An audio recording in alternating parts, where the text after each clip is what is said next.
আমার পরে আর কোন নবী আসিবে না। সাহাবারা বললেন, ইয়া রাসূলুল্লাহ, যদি নবী না আসে আমাদের নির্দেশটা কি দিলেন, আমরা কি করব?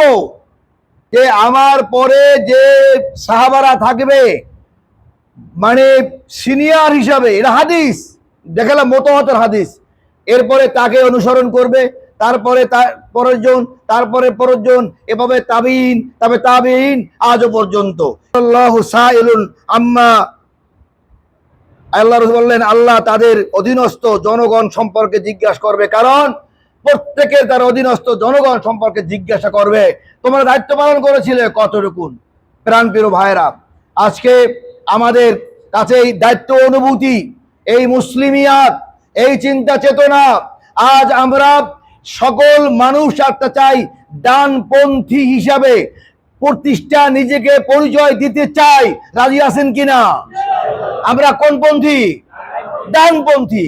আজকে ডানপন্থীদের জন্য জান্নাতের ঘোষণা, সুযোগ সুবিধা আল্লাহ দিয়েছেন। তাই আমরা দেশের সমস্ত লোকদেরকে বলি, বামপন্থী চিন্তা বাদ দেন।